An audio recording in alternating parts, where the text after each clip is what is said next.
नमस्कार. महाराष्ट्रातील ग्रामपंचायत हद्दीमधील असणारे गायरान आहेत, शासकीय जमिनी आहेत. यावर अतिक्रमण करून राहिलेल्या नागरिकांना ती जागा त्यांच्या नावावर करण्यात यावी. त्यासह जे शासकीय कर्मचारी आहेत, अधिकारी आहेत, शिवाय जे राजकारणी लोक आहेत त्यांनी जे गावागावांमध्ये अतिक्रमण केलेलं आहे त्या लोकांवरही शासकीय कायद्याप्रमाणे कारवाई झाली पाहिजे. यासह इतर मागण्यांसाठी सामाजिक कार्यकर्ते प्रशांत सदामते हे जिल्हाधिकारी कार्यालयासमोर बेमुदत धरणे आंदोलनास बसलेत. आपल्याबरोबर सध्या प्रशांत सदामते आहेत, आपण त्यांच्याशी बोलूया. काय नक्की मागणी आणि किती दिवस पासून चालू? नमस्कार, मी प्रशांत सदामते, स्वाभिमानी स्वराज्य सेना संघटना प्रमुख, सामाजिक कार्यकर्ता.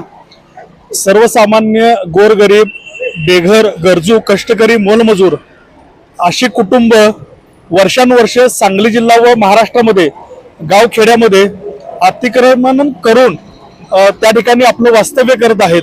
पूर्वी ज्या ठिकाणी कामधंदा मिळायचा त्या ठिकाणी त्यांचा उदरनिर्वाह व्हायचा आणि त्या ठिकाणीच ते राहायचे.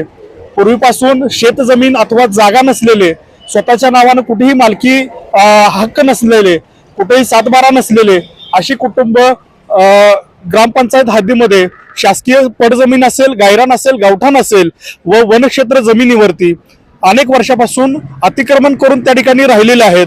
तर शासन आदेशाप्रमाणे यांचं अतिक्रमण हे नियमितीकरण करून त्यांचे सातबारा पत्रिकी नोंद करून त्यांना मालकी हक्क देण्यात यावेत अशा मागणीसाठी या ठिकाणी आम्ही आंदोलन करतोय. राज्य सरकारने मागच्या महिन्यामध्ये महाराष्ट्रातील 20 लाख कुटुंबांना घरे देण्याचं आश्वासन दिलेलं आहे आणि त्याची अंमलबजावणी देखील झालेली आहे.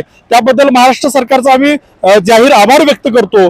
परंतु पूर्वीपासून शेतजमीन अथवा जागा नसल्यानं, स्वतःच्या मालकीची जागा नसल्यामुळं ज्या काही घरकुल योजना आहेत, उदाहरणार्थ त्याच्यामध्ये पंतप्रधान आवास योजना आहे, रमाई घरकुल योजना आहे, शबरी आवास योजना आहे, अशा अनेक घरकुल योजना आहेत.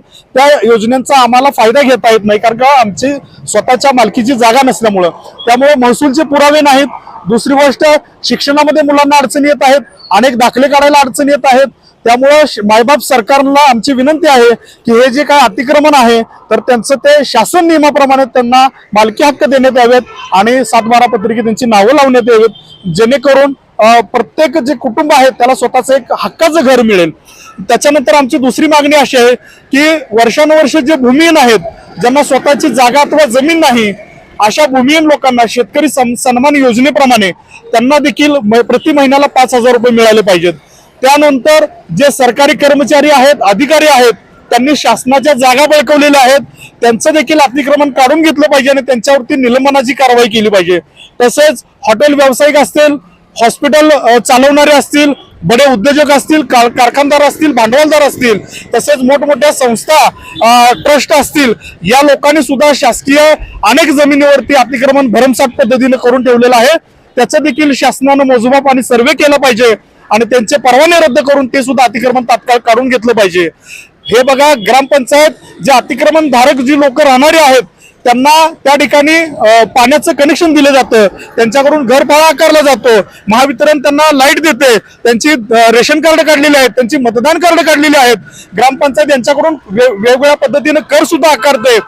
निवडणुकीमध्ये पुढारी निवडणुकीला उभारतात त्यावेळेला ह्या अतिक्रमण धारकांची मतं सुद्धा त्यांना चालतात. परंतु दुर्दैवी आहे की इथलं की एकही पुढारी पुढे येऊन ह्या अतिक्रमण धारकांचे प्रश्न विधानसभेत किंवा विधान भवनात मांडण्याचा किंवा लक्षवेधी मांडण्याचा कोणीही प्रयत्न करत नाही. त्यामुळे आमची मागणी आहे, सध्या आता अधिवेशन सुरू आहे आणि अधिवेशनामध्ये या सरकारनं जे काही गायरान अतिक्रमण धारकांच्या संदर्भातले जे काही मागण्या आहेत तर त्या मागण्यांची गांभीर्यानं दखल घ्यावी आणि लवकरात लवकर जे काही अतिक्रमण धारक आहेत त्यांना हक्काचं घर आणि हक्काची जागा मिळावी यासाठी आम्ही या ठिकाणी धरणे आंदोलन करतोय. आजचा आमचा आंदोलनाचा दुसरा दिवस आहे. धन्यवाद. खरं तर या ग्रामीण भागामध्ये प्रत्येक गावामध्ये ज्या ज्या गायरान जमिनी असतील, शासकीय जमिनी असतील, पडजमिनी असतील, यावर जे अतिक्रमण करून राहिलेले लोक आहेत त्यांच्या या जमिनी त्यांच्या नावावर करून देण्यात याव्या, सातबाऱ्यावर त्यांची नोंद करण्यात यावी. त्याचबरोबर इतर जे शासकीय अधिकारी, कर्मचारी आणि राजकारणी लोक आहेत त्यांनी ज्या ज्या जमिनी बळकावलेल्या आहेत, अतिक्रमण केलेलं आहे, त्याच्या विरोधातही सरकारने ठोस उपाययोजना करण्यात यावी. त्याचबरोबर हे जे लोक ग्रामीण भागामध्ये ग्रामपंचायत स्तरावर गायरांमध्ये राहिलेले आहेत त्यांचे खरं तर त्यांना ग्रामपंचायतीने नळ कनेक्शन दिलेलं आहे, त्याचा घरफाळा ते लोक भरतायत, MSEBीने त्यांना लाईटचंही कनेक्शन दिलेलं आहे. असं असतानाही शासकीय स्तरावर मात्र तसं होताना दिसत नाहीये. तर आता नुकतंच काल अधिवेशन सुरू झालेलं आहे आणि या अधिवेशनामध्ये राजकीय प्रतिनिधींनी हा विषय घेऊन या संदर्भात आवाज उठवावा अशी मागणी या निमित्तानं प्रशांत सदामते यांनी केली आहे. मोहन राजमाने, नवराष्ट्र न्यूज साठी, सांगली.